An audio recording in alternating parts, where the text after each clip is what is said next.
السلام علیکم ویورز، کیسے ہیں آپ سب؟ امید ہے سب خیریت سے ہوں گے۔ First of all welcome to our channel جو آپ کے لیے لایا ہے چینجلنگ سیزن 2۔ جنہوں نے ابھی تک چینجلنگ سیزن 1 نہیں دیکھا، برائے مہربانی سیزن 1 ضرور دیکھیں، اور سیزن 2 کی ایپیسوڈز کے لیے ہمارا چینل سبسکرائب کرنا بالکل نہ بھولیں، اور ساتھ ہی میں بیل آئیکن ضرور پریس کریں تاکہ نیکسٹ ایپیسوڈز آپ کو جلدی مل جائیں۔ تو چلیے چلتے ہیں کس نمبر 1 چینجلنگ سیزن 2 کی طرف۔ مجھے ایمرجنسی میں نکلنا پڑا، اسی لیے حلیہ بہت ہی عجیب سا تھا، بال بکھرے، شیو کچھ بڑی ہوئی تھی، یہاں تک کہ منہ بھی نہ دھو پایا تھا۔ عموماً میری روٹین تھی کہ ہر دوسرے دن شیو بناتا تھا، تاہم آج موقع ہی نہ مل پایا۔ شاید اسی لیے مجھے لگ رہا تھا جیسے ہر شخص مجھے ہی دیکھ رہا تھا۔ میں بھی عجیب شخص ہوں، ایسے دکھ بھرے لمحات میں بھی اپنے حلیے کی پرواہ کر رہا تھا، اور یہ بات میرے ضمیر پر چوٹ لگا رہی تھی، اس لیے بے چینی بڑھنے لگی۔ جیسے ہی اگلے اسٹیشن پہ ٹرین رکی، میں اتر کر سگریٹ خریدنے چل پڑا۔ بھائی مارلبورو کا پیکٹ دینا۔ کون سی، پاکستانی یا فارسی؟ فارسی۔ وہ تو نہیں ہے صاحب، پاکستانی ہی دے دو۔ وہ بھی نہیں ہے۔ یار عجیب آدمی ہو، جب دونوں ہی نہیں ہیں تو میرا وقت کیوں ضائع کیا؟ مجھے غصہ آ گیا۔ ارے صاحب غصہ کیوں کرتے ہو، میں تو مذاق کر رہا تھا، یہ لو تمہاری فارسی۔ اس نے ڈھیٹائی سے مسکراتے ہوئے مجھے پیک تھما دیا۔ میں نے دانت پیستے ہوئے اسے پیسے تھمائے، پیک سے سگریٹ نکال کر سلگائی اور لمبے لمبے کش بھرتا، چھوٹے قدم اٹھاتا واپس ٹرین کی طرف چل پڑا۔ سگریٹ اور زندگی دونوں کا ایک ہی مسئلہ ہے کہ جیسے ہی بندہ ان سے لطف اندوز ہونے لگتا ہے ختم ہو جاتی ہیں۔ خیر، میں فلٹر پھینک کر واپس ٹرین میں بیٹھا۔ کچھ ہی دیر بعد ٹرین چل پڑی۔ چلتے وقت میں نے ایک نظر واپس اس دکاندار کی جانب دیکھا، مگر اس کی طرف لوگوں کا ایک ہجوم اکٹھا ہونے لگ گیا تھا۔ لوگ دوڑ دوڑ کر دکان کی جانب بڑھ رہے تھے، نہ جانے کیا معاملہ تھا۔ ابھی گاؤں پہنچنے میں گھنٹہ باقی تھا۔ اس وقت شام کے 6 بجے تھے، یعنی میں قریب 7 بجے اس دھرتی پر قدم رکھنے والا تھا کہ جس سے میرا تعلق کئی سال پہلے ٹوٹ چکا تھا، جہاں میرا داخلہ ممنوع تھا۔ دادا جی نے مرتے مرتے بھی مجھے وہاں جانے سے منع کر دیا تھا۔ دن کے شاید 11 بجے تھے جب طبیعت بے چین ہونے کے باعث میں کام سے چھٹی لے کر اپنے فلیٹ واپس پہنچا۔ جیسے ہی دروازہ کھولا، نیچے ایک انویلپ ملا۔ اسے کھول کر دیکھا تو دادا جی کا خط اور ایک عدد ڈائری تھی۔ دادا جی پرانے رسم و رواج کے حامی تھے، بہت ہی کم فون پر بات کرتے تھے، ورنہ اکثر خط ہی لکھتے تھے۔ تاہم اس بار ان کا خط خلاف توقع جلدی اور مختصر ملا۔ میں ایک خط کھول کر پڑھنا شروع کیا۔ بیٹا، یہ میرا آخری خط ہے، اب میں مزید برداشت نہیں کر سکتا۔ یہ سائے ناقابل برداشت ہو چکے ہیں۔ شاید تمہیں بھی یہی لگے کہ میں اس عمر میں اپنا دماغ کھو بیٹھا ہوں، مگر میرا یقین کرو، یہ سائے حقیقی ہیں، جیسے تم اور میں۔ آج تو ساری حویلی انہی سے بھری پڑی ہے۔ اس سے پہلے کہ یہ میرا دردناک انجام کریں، میں خود اپنا راستہ چن رہا ہوں۔ اب خود کو ان کے رحم و کرم پر نہیں چھوڑ سکتا۔ اور ہاں، تم یہاں بالکل بھی مت آنا۔ ایک ڈائری بھیج رہا ہوں تمہارے والدین اور بہن کی اموات سے لے کر میری خودکشی تک کے تمام سوالوں کے جواب اس میں موجود ہیں، مگر میں جانتا ہوں کہ شاید تم مطمئن نہ ہو۔ کسی بھی صورت میں یہاں نہ آنا، خدا تمہارا نگہبان ہے۔ خط پڑھتے ہی میرے پاؤں سے جیسے زمین سرک گئی۔ وہ اس دنیا میں میرا واحد سہارا تھا۔ جب سے ہوش سنبھالا بس انہیں ہی اپنے سامنے پایا۔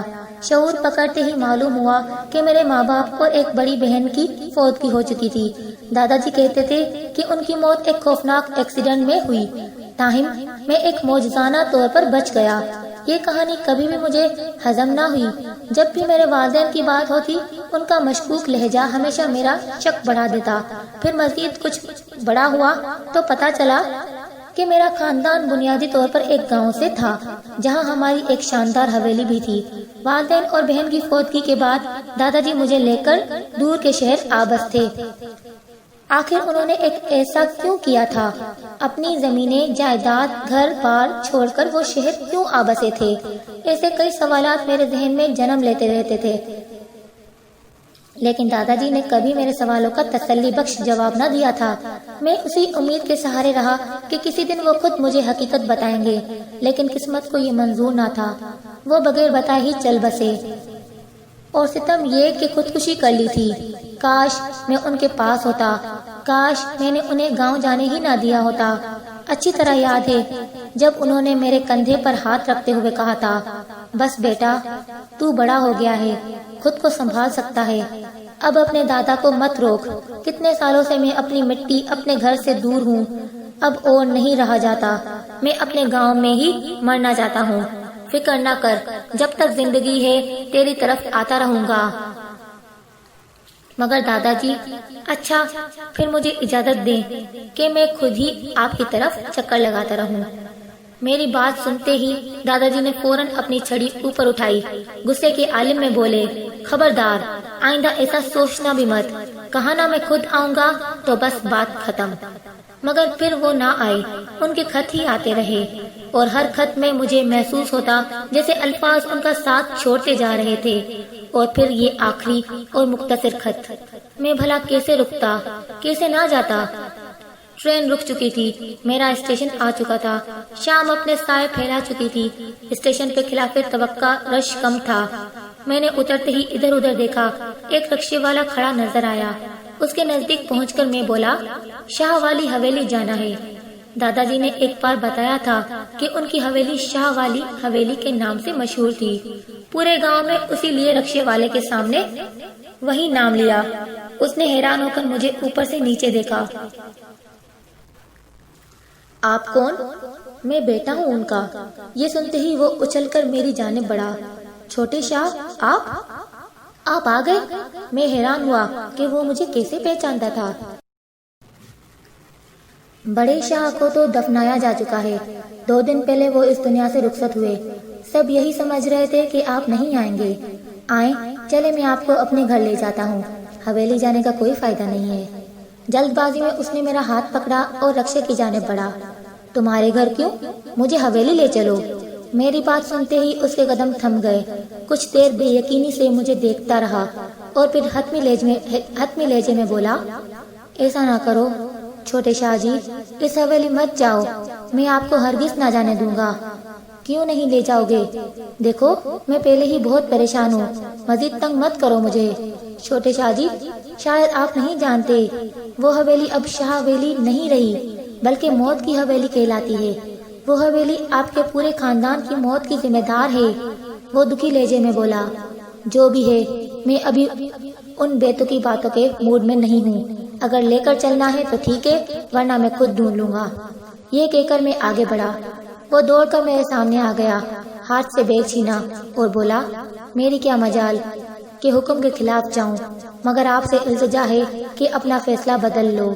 اس نے اپنی بہت کوشش کی، میں خاموش رہا۔ ٹھیک ہے، جیسے آپ کی مرضی۔ پھر رکشہ حویلی کی جانب بڑھا۔